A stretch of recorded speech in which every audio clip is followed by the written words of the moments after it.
Sabe, irmãos, como é bom estar na casa de Deus, a estudar a palavra de Deus, pensar que iria falar aos irmãos. Eu pensei sobre o tema, e o tema desta manhã é: um homem, uma missão, salvar. Preste bem atenção no título desse sermão desta manhã: um homem, uma missão, salvar.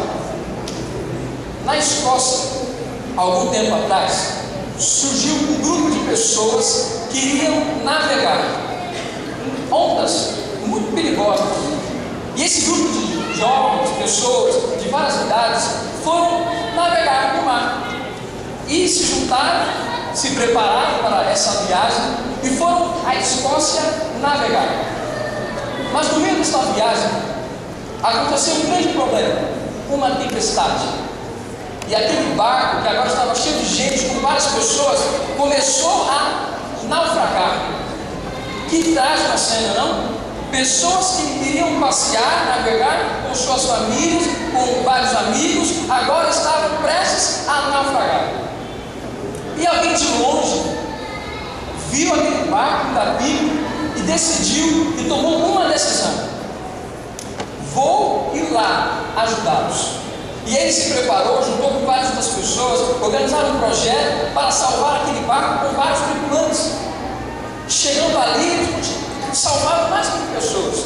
As ondas estavam fortes, agitadas, e agora eles conseguiram salvar o maior número de pessoas.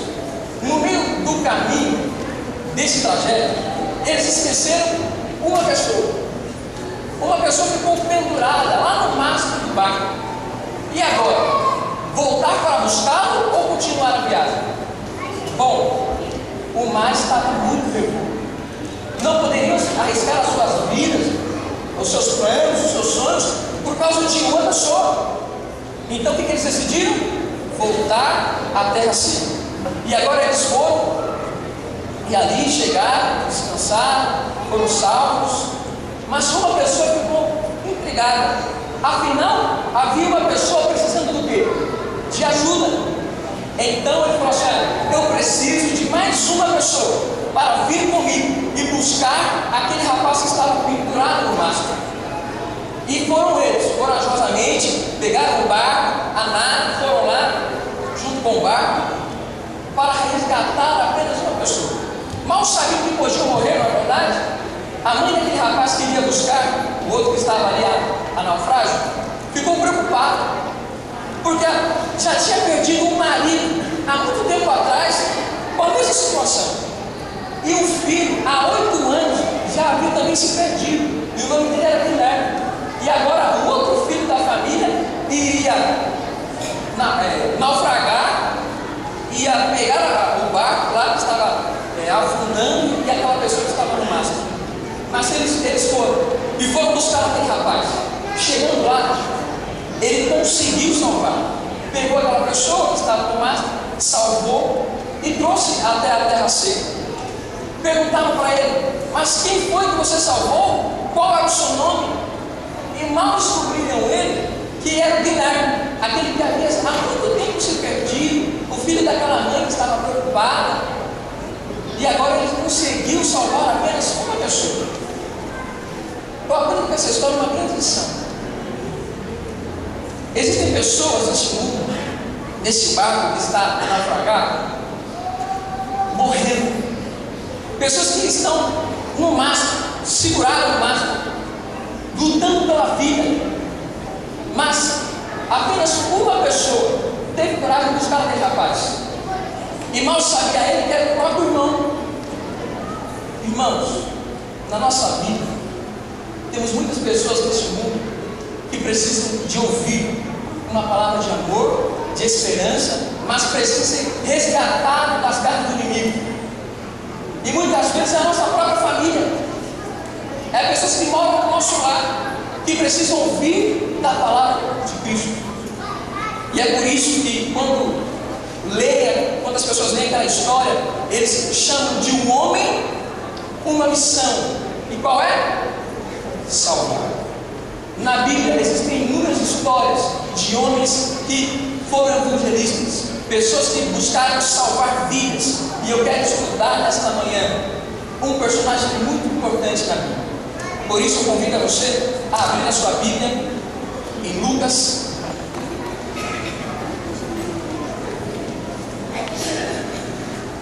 capítulo 1.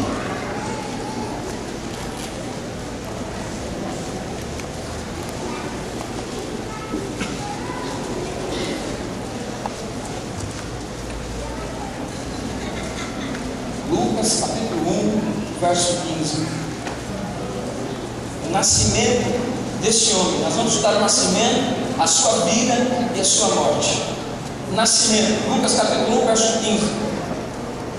Nasceu para uma obra santa. Vamos ver. Pois ele será grande diante do Senhor, não beberá vinho nem bebida forte, e será cheio do Espírito Santo, já do ventre materno. Irmãos, o texto diz que Isabel não poderia ter filhos. E agora Zacarias ora a Deus, pedindo que Deus intervisse na vida dele e que ele conseguisse ter um descendente. E Deus concedeu um descendente. E o nome dele era João Batista.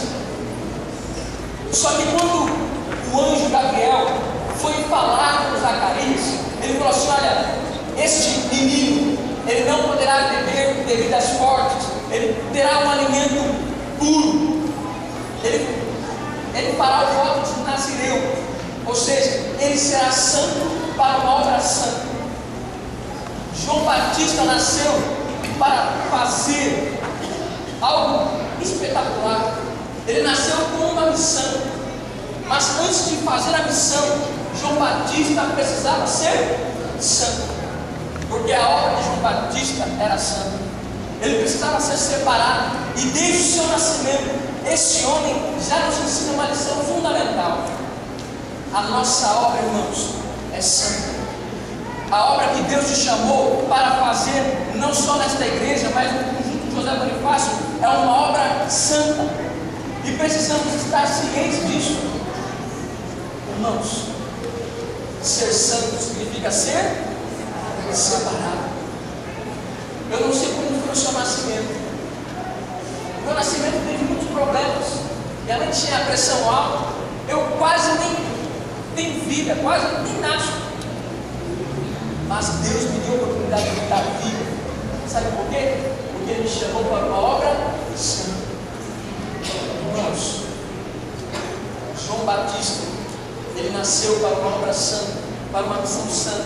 E era por isso que quando Gabriel chegou lá e falou assim: olha, você mantenha ele puro, porque a obra dele é santa, é separada, e ele deve se manter fiel a Deus. Mas não só isso, lá no verso 16 diz outra coisa que ele deveria ser.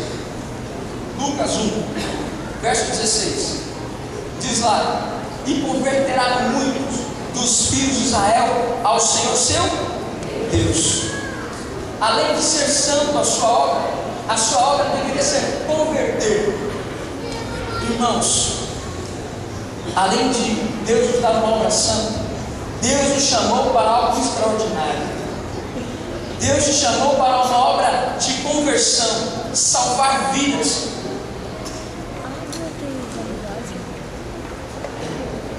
Aquele homem, desde seu nascimento, deveria converter vidas para o reino de Deus. Mas de acordo com o texto diz que ele deveria converter muitos dos filhos de quê? De Israel. Ele deveria começar com os filhos do povo de Deus. O primeiro evangelismo de João Batista não foi os pagãos, não foi aqueles que não tinham a lei, pelo contrário, as primeiras pessoas que João Batista deveria converter eram os próprios filhos de Deus. Sabe, irmãos, Deus, antes de fazer uma reforma no mundo, Ele quer fazer uma reforma na sua igreja. Deus, antes de fazer uma reforma no mundo, mudar o mundo, mudar os seus paradigmas, Deus quer mudar a sua vida. Deus te chamou para ser João Batista, mas não ser só João Batista fora da igreja. Deus te chamou para você mudar a sua realidade, a sua igreja, o seu departamento. Deus te chamou para ser um reformador. João Batista foi o reformador, mas o texto continua.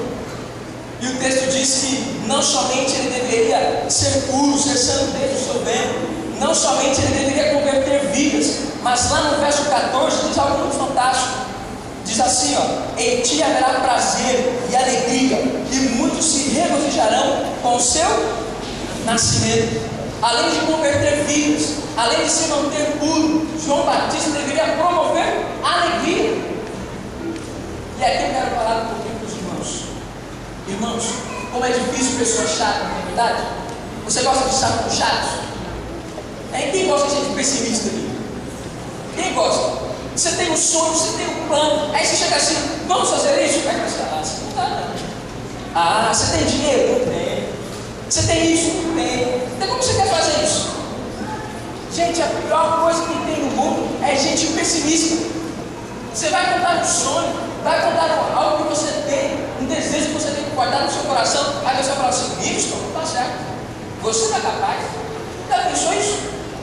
João Batista nasceu para converter vidas, nasceu para o Ministério Santo, mas ele nasceu também para promover alegria. Então promova a alegria, seja um agente de alegria, chegue nas pessoas e seja feliz, mostre que você tem Deus, o Deus Todo-Poderoso. Que maravilha, irmãos, é estar com uma pessoa que é feliz, a pessoa que, quando você chega assim na igreja, vai cumprimentar os irmãos, a irmã já exposta um sorriso. Como é importante, irmãos, ser João Batista no mundo totalmente pessimista. Mas João Batista não só nos ensina essa lição. João Batista nos ensina algo muito importante. Sabe qual era a primeira missão de João Batista? Vamos ver. A primeira missão de João Batista está registrada em Lucas 1,17. Vamos lá. E irá diante do Senhor no espírito e poder de quem? De Elias, para converter o coração dos pais aos filhos. Agora olha para mim. Converter o coração dos pais aos filhos. Sabe para a primeira missão de João Batista? Além de converter os filhos de Israel, era mais específico. Era converter famílias. Era converter pais e filhos. E agora eu quero contar uma história para você. No ano de 2012, 2013, na campanha de verão, eu fui comportar no Rio de Janeiro, em Macaé. Mas sabe quando você faz um pedido para Deus, aquele pedido que você pensa assim: como que eu estou fazendo esse pedido para Deus? Sabe o que eu pedi para Deus? Eu pedi que Deus me desse uma experiência totalmente inusitada. Sabe, uma experiência, entenda a palavra, louca, uma experiência louca, assim, espiritualmente. Uma experiência que fala assim: ó, eu quero contar isso com o seu irmão, e é por isso que eu estou contando hoje. Porque Deus ouviu o meu pedido. Mas cuidado com o que você pede, cuidado. Eu cheguei no Rio de Janeiro, foi uma experiência maravilhosa. Quem conhece Macaé é uma região muito bonita, e eu fui comportar lá. E quando cheguei lá, o líder da campanha falou assim: Lucas, vai para uma cidade vizinha. Eu não lembro o nome da cidade, mas é uma cidade vizinha. E eu cheguei lá, a igreja era pequena, a cidade não tinha pousada, e como um bom comportor, teologando, os irmãos ofereceram, né? O lar, a casa, ofereceram tudo que tinha lá. Ofereceram, tá? Irmãos bem receptivos. E como não tinha pousada, não tinha onde ficar, eu tinha que aceitar. E fui lá com a família. E eu peguei minhas coisas, peguei meus livros, peguei tudo que eu tinha que pegar e fui nessa região. Só que eles me contaram que eles moravam no fim da cidade, num sítio totalmente isolado, não passava quase nem ônibus, né? Mas nós fomos lá. Aí cheguei lá e fui trabalhar. Aí fui visitar o prefeito, né? Fui visitar o povo. Aí fui visitar os médicos, os professores, a assistência social, coisas que o comportor faz. Só que eu fiquei uma semana naquela casa. E eu comecei a me sentir incomodado. Vou te explicar o porquê eu estava me sentindo incomodado. Quando eu cheguei lá, parecia uma família tradicional da igreja, sabe? O pai, a mãe, os filhos, todos indo para a igreja de sábado, algo perfeito. Se você olhasse para eles, estava tudo certo. Mas eu fiquei na casa deles 3 semanas. Era para ficar 1 e 3. E muito trabalho para eles, né? 3 semanas cada um. Complicado. Mas continuando a história. Fui lá e aí eu vi que o casal não se relacionava bem. Sabe o que é coisa não se falar? Não se falava. Era bom dia, boa noite, tudo bem, tchau. Aí eu falei, poxa vida, está acontecendo alguma coisa. Já falei assim, né?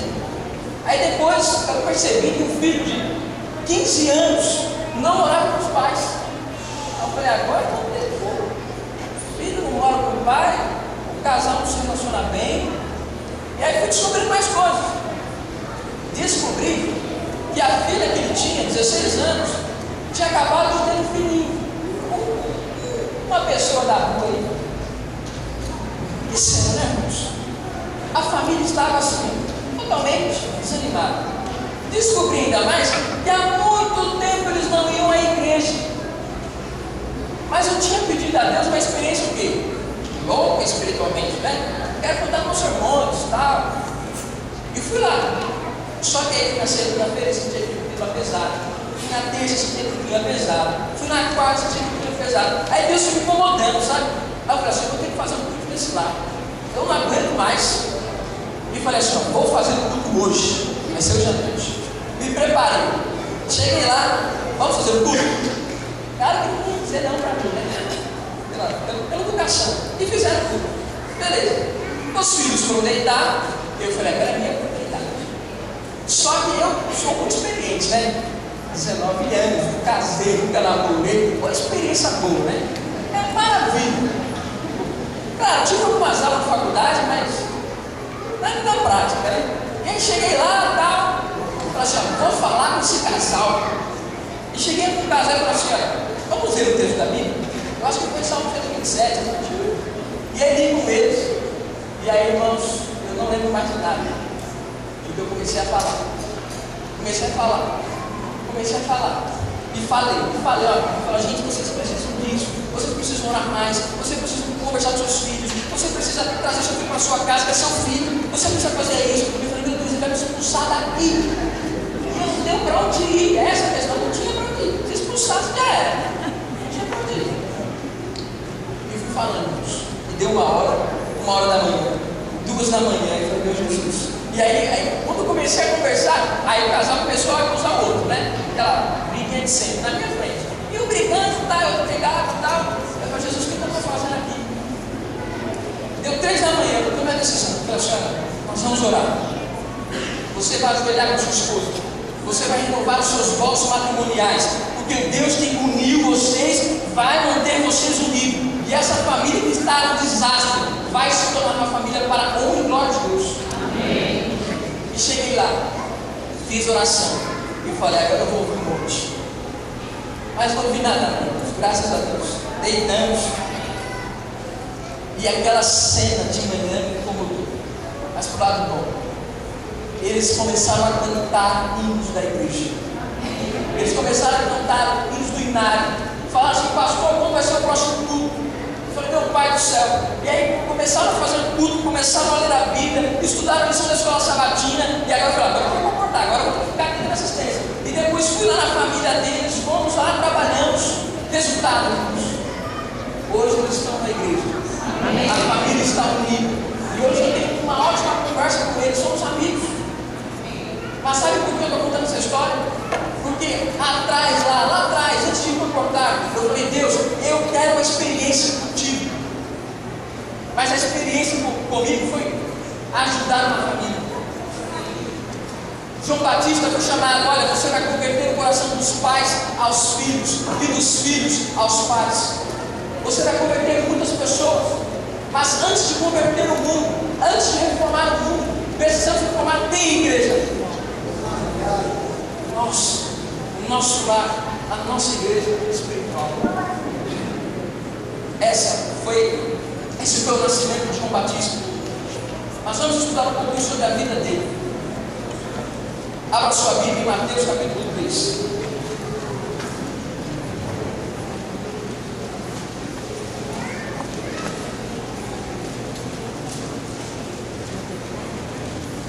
Mateus capítulo 3, verso 4.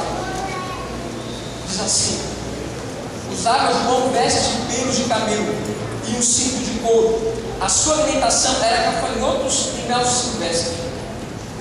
Irmãos, eu só vou me atentar em duas partes. A primeira é o vestuário de João Batista. João Batista era um cidadão da onde, irmãos? Dos céus. Ele não era daqui. As suas vestimentas eram vestimentas de profeta.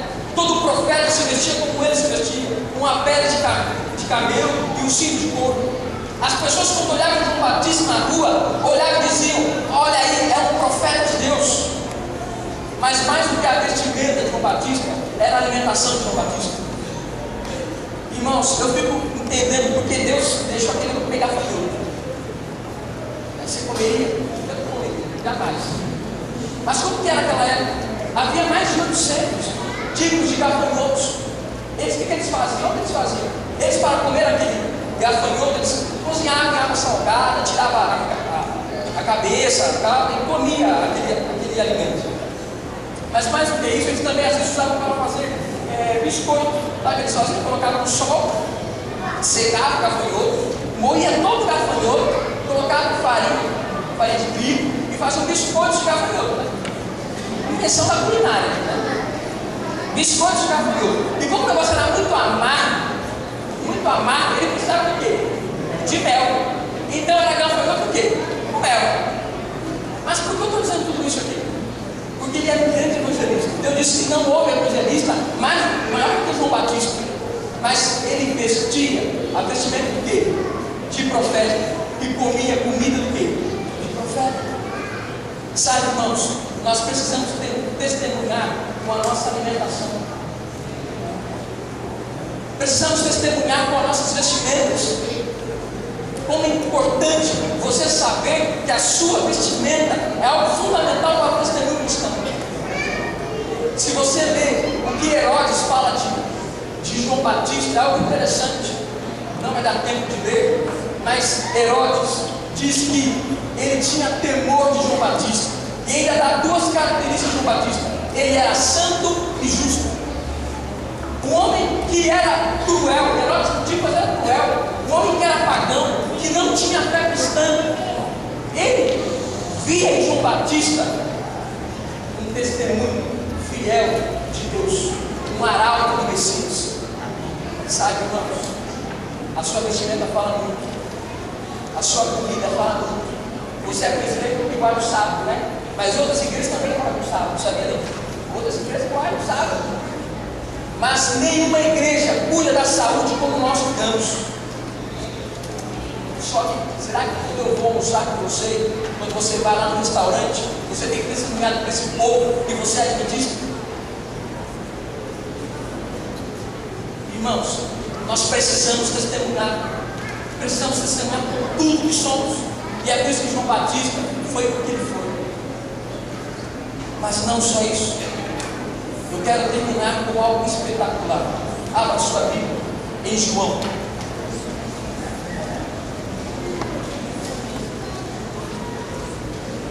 João capítulo 1.